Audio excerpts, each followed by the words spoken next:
Les amis, on se retrouve pour une vidéo des valides que je filme depuis mes 1000 ans et genre je l'ai pas fait. Donc aujourd'hui on va parler des défilés fashion haute couture. Ouais, ça fait un moment que ça s'est passé mais pour être honnête, voilà. Je suis un peu à la bourre. Donc voilà, vous m'en voudrez pas trop, n'est-ce pas? Aujourd'hui, je vais vous parler de tous ces défilés qui m'ont marqué de la Fashion Week Haute Couture 2022. Il y en a eu énormément. J'ai choisi quelques-uns. Pas forcément les plus bons ni les plus mauvais, mais simplement ceux qui, pour moi, représentaient le plus cette Fashion Week, sachant que voilà, c'est juste mon avis, chacun le sien. Et voilà, je pense qu'on va commencer sans plus tarder parce que ça fait déjà beaucoup de blabla pour rien, j'ai envie de dire. Le premier défilé avec lequel on va commencer, c'est celui de Fendi qui a du tout été imaginé par Sim Jones et son équipe. Alors, premièrement, on va premièrement un peu parler de ce que Sim Jones a déclaré. En gros, il a dit que dans ce moment, la couture est très, strange, donc très particulière avec tout ce qui se passe dans le monde, puisque les clients ne peuvent plus le voir. Et voilà, en fait, c'est un peu de la fantaisie. Donc voilà. Et il a parlé des restrictions, il a parlé du fait qu'il ne peut plus montrer ses collections en gens. Et voilà, en fait, si tu veux, son défilé, c'était vraiment une sorte ben, d'endroit fantasy un peu safe pour imaginer des choses. Donc ça se voit principalement avec les silhouettes qu'il a proposées puisqu'il s'est énormément inspiré de beaucoup de choses, dont notamment Rome, l'espace et l'astrologie. Il a notamment parlé de Rome en disant que c'était sa muse et que ça a tellement de layers, tellement de touches, que c'est une ville qui est tellement riche que voilà, on pense toujours à son passé, à son présent et à son futur. Et que pour lui, en fait, l'idée c'était un peu de rendre Rome célestiale, de la faire basculer de l'espace, de la faire basculer du temps. Et il a beaucoup parlé du fait qu'il a relu Dune et qu'il a notamment relu Star Wars et voilà, énormément de livres comme ça. Et voilà, c'est voilà, première collection. En fait, on va avoir un show en 3D, donc en audience, en live, puisque ces collections toutes se sont faites durant la pandémie, donc on ne pouvait pas les voir. Donc c'est vrai que voilà, c'est assez particulier. On a 30 silhouettes en fait, avec du satin, de la dentelle, du satin, de la velure. On prend en fait César et on l'imprime carrément sur en fait la tenue. Donc franchement, je trouve que c'était bien. Il y a des silhouettes où j'étais un peu moins fan, mais je trouve que voilà, il y en a eu énormément qui étaient tout de même très bien. Le seul truc, c'est vrai qu'il y avait beaucoup de tolérance et tout. Et au premier vue, je me suis dit qu'il y a certains trucs qui sont un peu kitsch, mais après tout, je trouve que même les silhouettes qui font kitsch, il y en a certaines en vrai j'aime bien. Même s'il y en a d'autres où, voilà, je trouve que ça fait légèrement kitsch, ça fait légèrement 2006, genre c'est peut-être le truc que je reproche le plus. Parfois, j'ai l'impression qu'il y a des silhouettes qu'on a déjà vues. Après, je comprends que c'est de la haute couture et c'est pas le but. Voilà. Le but, c'est pas de créer la tendance. C'est vraiment, genre, juste de montrer à tel point, à travers la mode, on peut être créatif. Et oui, je trouve en tout cas, c'est un défilé qui ne traite pas forcément le monodrame, mais qui reste tout de même sympa. Si, voilà, c'était un bon défilé, donc voilà.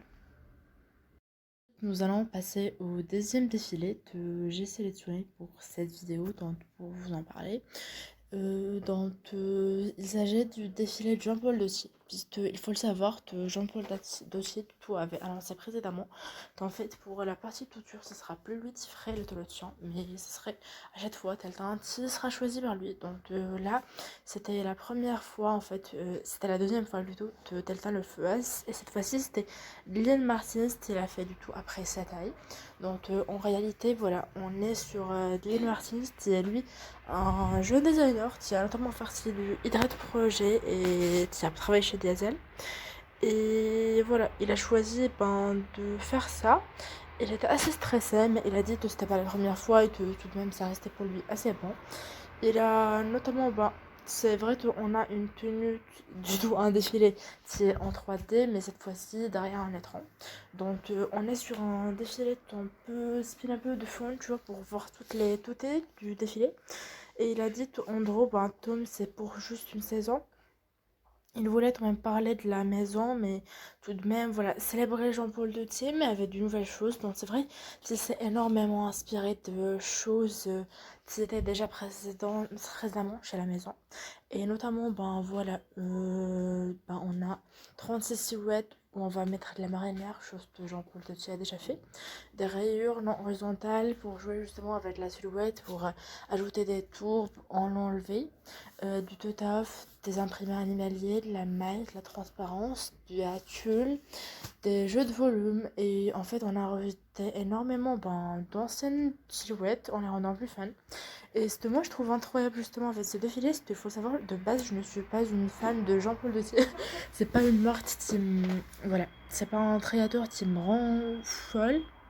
Mais là, je trouve que c'était limite mieux fait. En fait, je sais pas, il y avait moins le tout est vulgaire, il y avait plus un tout est genre plus mode. Et je trouve que franchement, c'est voilà, c'est un excellent défilé de couture. C'est pas des silhouettes qu'on verrait partout, mais en même temps, c'est ça le but. Et voilà, il y en avait qui étaient de très très belles quand même. Il y avait un très beau travail.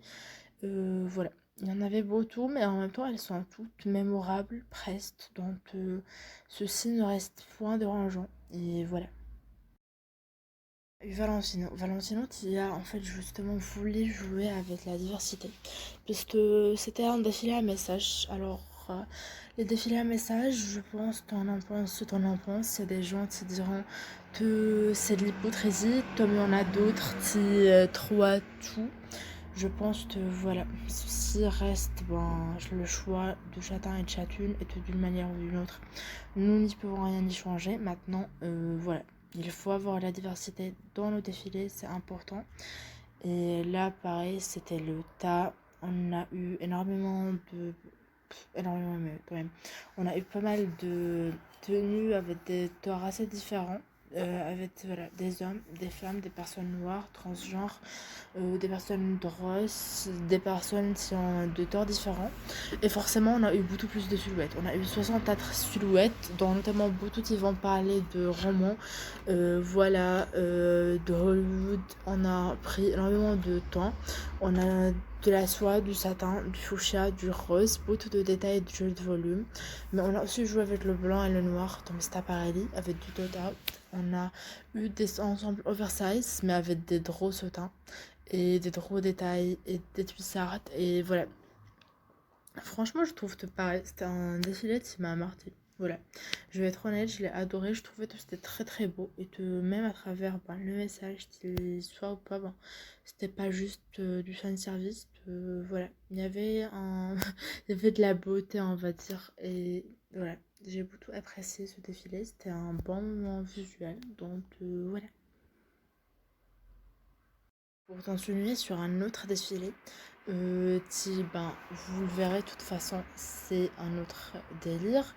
Je voulais vous parler de Chanel, puisque on a encore une fois eu Chanel par Virginie Viard. Alors pour moi, en fait, le problème de ce défilé, si tu veux, c'est que on a énormément parlé de la mise en scène à un point où on était limite pas dans la mode. Et je sais que notamment, ben, il y a Charlotte, dont de vous donner c'est sûrement, qui en a parlé. Et je trouve que son point de vue était très légitime, puisque on a énormément parlé du fait que notamment la mise en scène soit encore une fois faite par Xavier Vignam. Et voilà, c'était très beau, c'était très bien. C'est juste que voilà. Alors c'est vrai, Chanel c'était toujours des détours, mais là on a l'impression que c'est encore plus le tas, que limite les silhouettes passées. Et même si c'était de belles silhouettes, même si on avait des beaux costumes, il y en a qui étaient un peu foirés je trouve. Et voilà. On a eu 46 silhouettes avec du Deadpool, du costume cintré, de la marinière, de la suite, de la transparence et du satin. Alors pour tout ce travail de suite, franchement là j'applaudis, je trouve que c'était très très beau.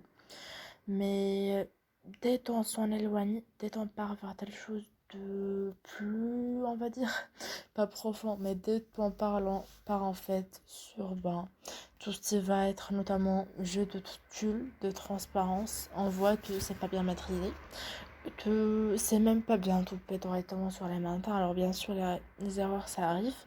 Maintenant, franchement, je trouve que c'était un peu trop et que parfois, on était un peu en mode please, ne pouvez-vous pas vous réveiller. Donc voilà, j'avoue c'était un petit peu un flop et en plus on a pas mal de silhouettes qui étaient déjà vues. Donc voilà. On parlait de Star Parelli qui voilà, a donné un beau défilé où on a joué avec du doré, où on a joué avec des trop transparences.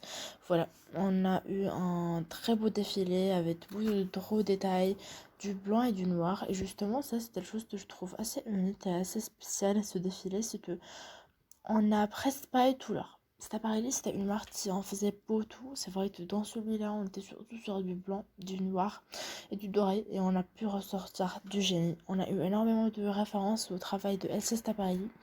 Mais des références qui étaient aussi subtiles que pas du tout. On a eu des choses qui étaient extrêmement extravagantes, mais ça restait très classe et très chic parce qu'on était sur des couleurs qui étaient beaucoup plus monotones. Donc voilà.